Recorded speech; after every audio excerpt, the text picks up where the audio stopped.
Indian Prime Minister Narendra Modi hopes to secure a third term in elections that are now underway. His promise, a rising united India. But in India's northeast, a state is at war with itself. Hundreds are dead, tens of thousands are displaced, and the central government is accused of looking the other way.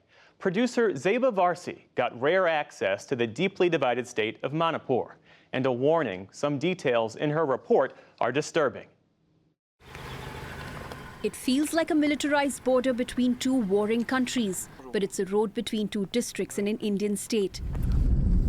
Across 40 miles, we crossed a dozen checkpoints controlled by Indian security forces and civilian militias to reach the Christian minority stronghold, Chura Chandpur.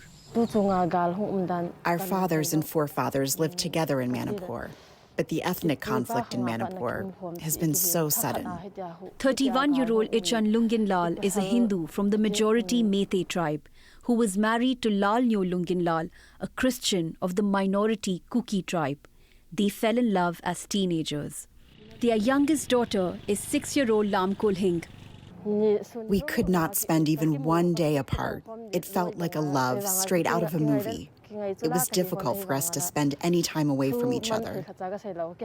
They did not consider themselves star-crossed, but their love story ended when Manipur's fault lines cracked. I spoke to him and asked, "How is the situation right now?" He responded and said the situation has become tense now. I could also hear his voice shaking, but he still consoled me and said, "Don't worry." At around 11 p.m. to 12 a.m., I received a call from my husband, and I could hear him shouting, "Ichan, Ichan, they have found me, and they are going to kill me."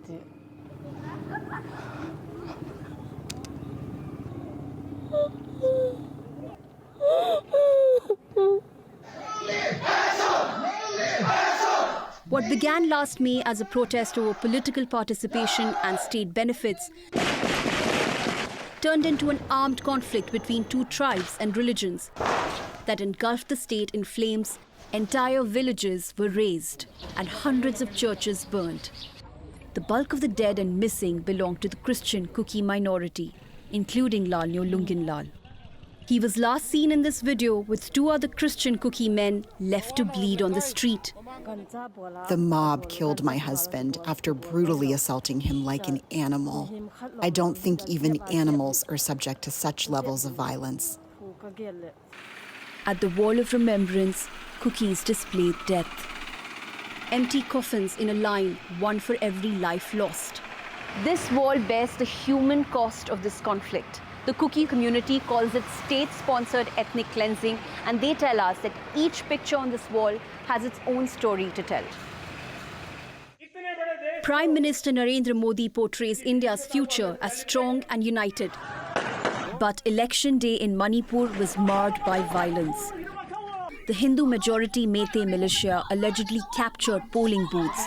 They are heavily armed and throughout this conflict accused of killing with impunity. Civil rights advocates accuse the state government run by Modi's Bharatiya Janata Party or BJP of protecting the perpetrators and exploiting ethnic divisions. This is a war crime. This is ethnic cleansing. And plus this is a religious persecution. Kim Gangte is a Kuki women rights activist who has documented sexual crimes. Most of our women who are there in the valley, they were being tortured. They were being raped, they were being killed. In May last year, two Kuki women were paraded naked, beaten and sexually assaulted by a mob of hundreds. One of them was allegedly gang raped. We are very much Indian. We are very much the daughters and sons of India. We really wonder why the central government is still keeping silent. Repeated requests for an interview with state government officials were ignored. After months of silence, Modi addressed the turmoil in Manipur only after the report of a gang rape. In this country, in any corner of this country, in any state government rising above politics, law and order and respect for women is important. I want to assure the countrymen that no culprit will be spared. But for the Christian Kuki community, that reassurance rings hollow. They no longer believe in living with the Hindu Meiteis. They want a separate union territory, as we saw in the hillside town of Moreh. Last year, this local economic hub was engulfed in flames. Today, it is heavily guarded by Indian armed forces and nearly inaccessible to anyone outside. After a 6-hour wait at a security checkpoint, we were allowed to enter.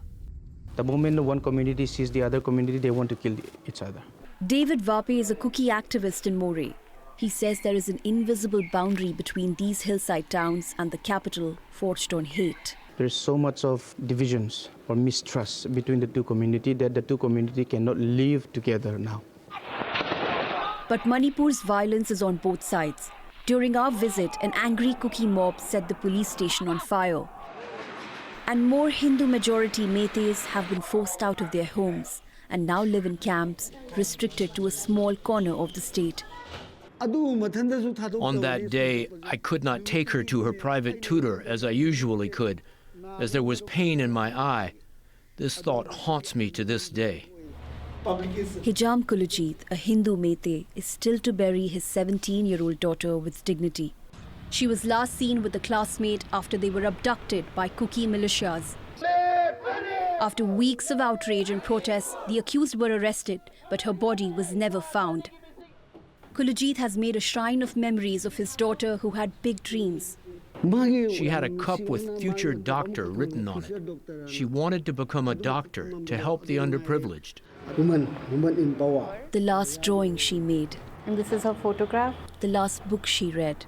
Her last Father's Day card. Bring pain, tears and rage. Prime Minister Narendra Modi did not utter a single word about this case or the violence in Manipur all these months. Even though the Prime Minister's so-called slogan is Save Daughter, Educate Daughter, will they be able to bring back my daughter? There is no justice for a father who lost his daughter. And there is no closure for victims on both sides who say they've been neglected. For the PBS NewsHour, I'm Zeba Warsi in Manipur, India.